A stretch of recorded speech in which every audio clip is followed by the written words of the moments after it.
watching Editor's Take on Moneycontrol. I'm Sakshi Batra, and with me is Gaurav Choudhury. He's the Deputy Executive Editor of Moneycontrol, and we are going to be discussing about what's going to be the impact of the Supreme Court order on cryptocurrencies on both the industry as well as on the investors as well. Thanks a lot, Gaurav, for joining in. Now, yesterday the Supreme Court quashed the RBI's ban on dealing in cryptocurrencies. What does this really mean for the entire industry? Is it a big relief? Yeah, it is. So far as the industry is concerned, those who are actually offering cryptocurrency as assets, for them it's a big relief because the ban gets lifted. Yeah. There are no restrictions, and people will probably be allowed to trade in cryptocurrencies, which was not the case when the ban was in place. So to that extent, it's a big relief. But there are lots of gray areas that now need to be dealt with, and that is something that could make the government a little anxious. So what happens, for instance, cryptocurrencies, as we know, are digital currencies that are not backed by the sovereign as yet. Yeah. So there is no sovereign digital currency from any government as yet. And who runs these currencies? How is this market governed? Who regulates this? These are things that will clearly the government will like to address. The fear of the government, the Indian government, the regulatory authority, particularly the Reserve Bank of India, and also from various other countries, the biggest fear that these authorities have, that the world's key currency administrators and fiscal authority and monetary authorities have, is these assets operate outside of regulatory boundaries. Correct. So who governs them? And they're subject to extreme volatility, and they're open to risks of manipulation. So even if these are developed as an asset class, there needs to be some semblance of regulation. At this point in time, there is no regulation because they don't need a medium like a bank, or they need an exchange like a bank to get traded. Most of these, there are about 3,000 cryptocurrencies that have entered the markets in the last 10-12 years. Yes. And most of these operate through blockchain, which is nothing but an electronic ledger storing information. Correct.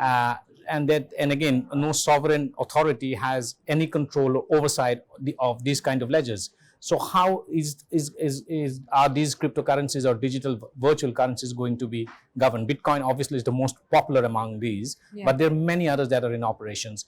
Who mints these? So these are questions that will remain unanswered. Absolutely. Now, do you think after the RBI's ban back in 2018, most of these cryptocurrencies, exchanges and the operators that actually shut shop here, do you think they will be coming back right after this order? I would assume so, because this gives them a window until till such time the government actually comes. If the government comes out with a law banning cryptocurrencies, then probably that would be more. That would create a system within which cryptocurrencies may have to operate or will not be allowed to operate at all. Then it becomes a law, and the Supreme Court probably will have a different view on this. Yes. At this point, no law exists either banning them or allowing them to operate within a regulatory framework. So if the ban is lifted, it means that cryptocurrencies can get traded, and if this can get traded, and in the absence of a law, it could actually mean, those that had shut shop can come back and start trading. Right. So you are actually saying that it's just a brief victory till such time that the government really brings about a law, which is already perhaps in the offing as well. So we know for a fact that the government's view is very clear on this, both the RBI and the government's view, that the government doesn't want cryptocurrencies to be traded in India. It wants a ban on cryptocurrencies. So there's a bill that is in place that has not yet been introduced. It's a law in the making, as it were. And that bill was supposed to be introduced in Parliament last year. That hasn't got happened. But in wake of what the Supreme Court has done, the order lifting the ban, I wouldn't be surprised if the government actually hastens the introduction of this bill, if not in the current session, maybe in the next session. If the government believes that it is about time to come out with a statutory backing of ensuring a ban on cryptocurrencies. The other extreme, the other option is that the government could actually get around to a more accommodative stance and said that we should allow cryptocurrencies and as an asset class, but they need to be regulated. But then there are technological issues here. So if they use blockchain, which over which the government or any monetary authority will have no oversight, how will the government actually enforce these regulations? So at this point in time, my sense is that the government is of the view that cryptocurrencies as they function now should be banned in India.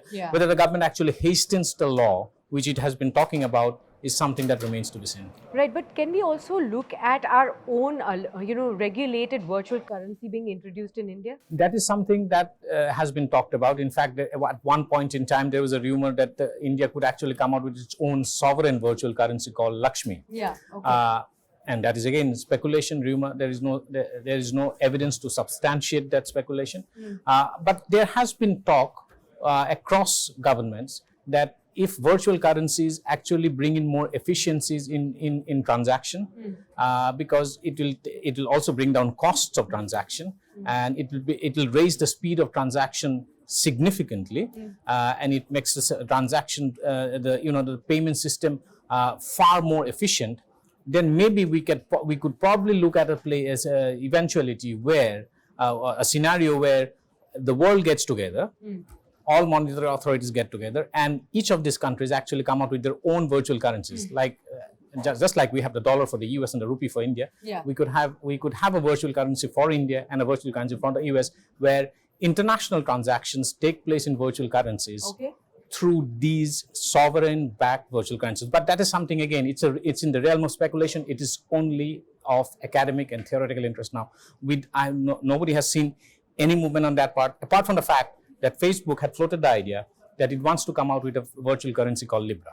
Oh, okay. Thanks a lot then, Gaurav, for sharing all these insights there. But so far, the Supreme Court's order does come as a brief victory for the cryptocurrency industry per se. But how long will this victory last is something that we'll have to watch out for, because the government's view is clear as far as cryptocurrencies are concerned. They want to put a blanket ban on all the cryptocurrencies. However, at the same time, the bill which is in the making may be giving out a provision for having an own regulated digital currency or virtual currency in India. Thanks a lot for joining us in this edition of Editor's Take, and do stay logged on to moneycontrol.com for more news and updates. Thanks for joining us.